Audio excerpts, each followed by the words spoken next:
Hello, dear friends, people of God, my greetings.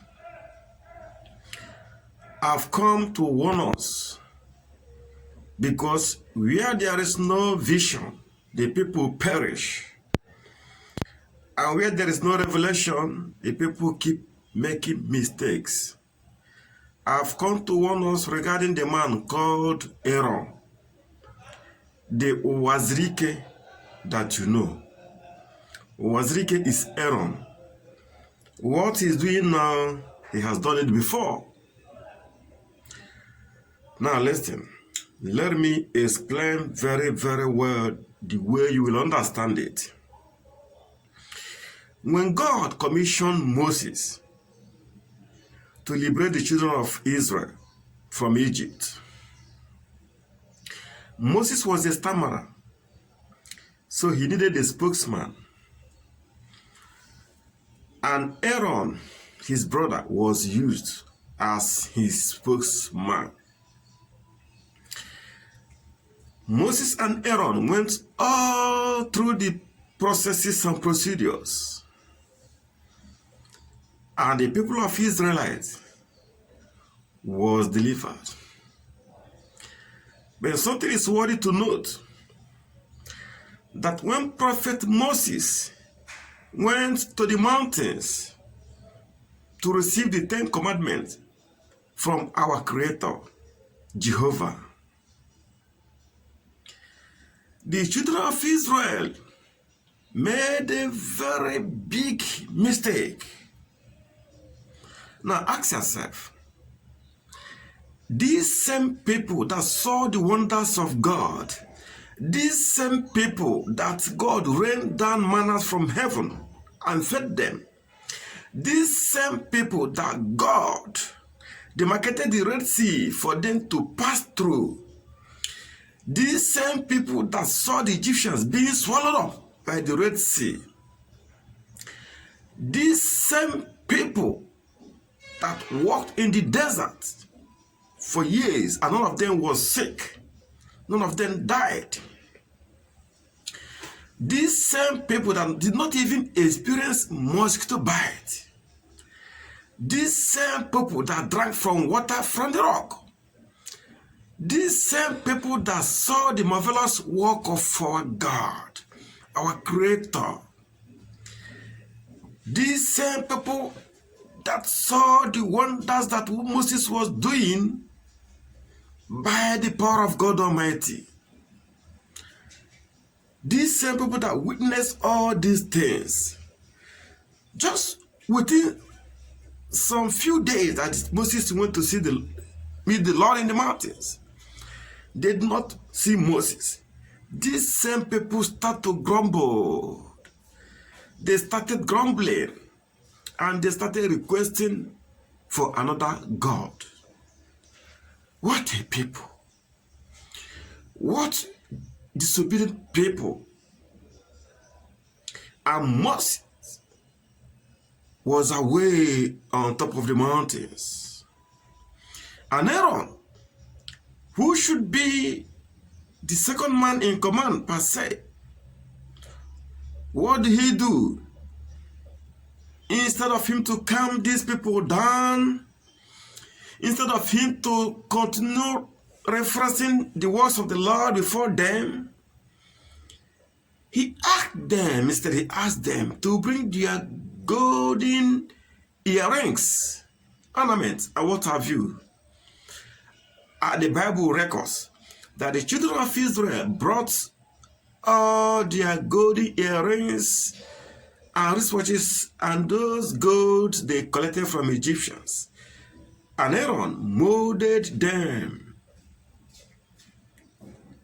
and it became a golden calf. And the children of Israel begins to worship golden calf. Man-made God. Say, God forbid, to fear. It's happened in history. Now look at what Uwazurike is doing. I liken that man to Aaron. Uwazurike witnessed Biafran war. Uwazurike saw what we went through, how we suffered in that war, how the enemy killed us. And Uwazurike, to an extent, was very, very close to our internal leader, Dim Chukwuemeka Odumegwu Ojukwu. Uwazurike was very, very close to Dim Chukwuemeka Odumegwu Ojukwu, not as a friend, no, but as an errand boy. They are very close. He served him. He said it himself that he served Ojukwu and studied him for 8 years. He was very, very close. I have heard him claim that Ojukwu handed over the mantle of Igbos to him. Now look at the life of Uwazurike, what he's doing. Is he showing any love to the Igbos? Is he? This man is bringing division. This man is bringing hatred. This man is causing problems for us in the struggle for liberation. What did Uwazurike do? He found Massob. Initially, we thought it was very good, very golden. Many people joined. And he collecting money from our people. What did Uwazurike do with all this money he collected? He was building hotels. Uwazurike became a hotelier. He was building hotels everywhere. The money he collected from us, from our people, at least my uncle, my own very uncle, was a strong member of Massob. He always tells me how they go meetings in Okwe and how they contributed money. So Uwazurike, by right, he is owing me. May the soul of my uncle rest in peace. May he rest in peace. What Uwazurike did with this money? He built hotels. Now ask me, the people that contributed this money, where are they? Some of them are suffering in abject poverty. Thousands of them were killed by Nigerian security forces. In those days, there were no internet, so not many people knew about this fact. But thousands of our youth were murdered and massacred by the inefficiency of Uwazurike. Okay, in India, that same money that we contributed in the same hotels that he built, this man keep inviting our enemies, the Alamajiris, the Fulanis, the Futajalans, the Gambares, those who killed 5 million of us.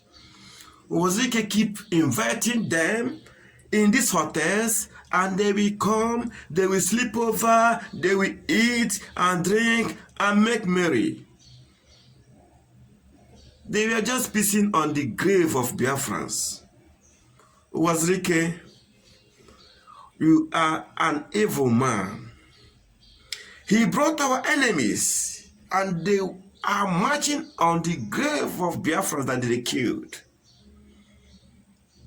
The herdsmen, Uwazurike is protecting Fulani herdsmen, because when our leader, Omadike, set up the ESN, Uwazurike was making noise, asking who gave him the authority to pursue the herdsmen or to arrest the herdsmen or blah, blah, blah, blah, blah, blah. Which means he's in love with the herdsmen. He's in love with those who are killing us. He's in love with those who are stopping our mother from going to their farms. He's in love with those who are stopping our children from going to the stream. Uwazurike is an evil man.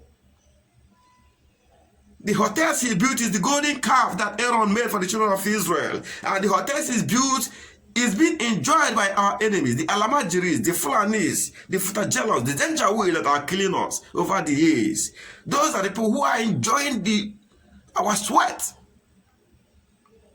Uwazurike, whenever I see you, you will give me all the money that my uncle contributed to that fake Massob. Massob is just for the Fulanis. Uwazurike, you have never done anything for the Igbo nation. You claim Ojukwu handed you over the leadership of the Igbos. What have you done for the Igbo except to cause us pains, anguish? I heard that Sare Okobo saying that Uwazurike nominated him to become the imaginary chairman of the fake customary government. What nonsense. And you people believe that we'll be taking you people serious? Nonsense. Uwazurike, I'm warning you to desist from your evil. I'm warning you to desist from your evil nature. I know that now that the military is in Biafra land, killing people in the name of fighting for the unknown government, you will be happy, you will be smiling. But let me remind you that a day shall come when you will pass through the eye of the needle. Yes, a day is coming, you and your cohorts. I know the problem you people are causing. I know how you people are aiding and abetting the Fulanis. I know all. But let me warn you, it is still early for you to repent and join the struggle. The real struggle. If you are not fit enough, keep off. But don't cause havoc or bring problems for us. The nonsense you are forming, calling it customary government or what nonsense. Biafrans are not interested.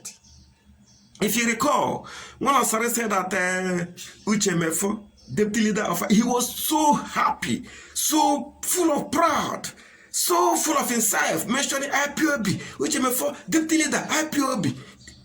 The name IPOB is a glorious name that people want to associate with. But he forgot to tell us that Uchemefo was deputy leader. He's not more the deputy leader. He was a disgraced man. But the way he was mentioning it, Uchemefo, deputy leader of IPOB, he was so proud that IPOB is involved, trying to let us understand that IPOB is involved, trying to tell us that IPOB has,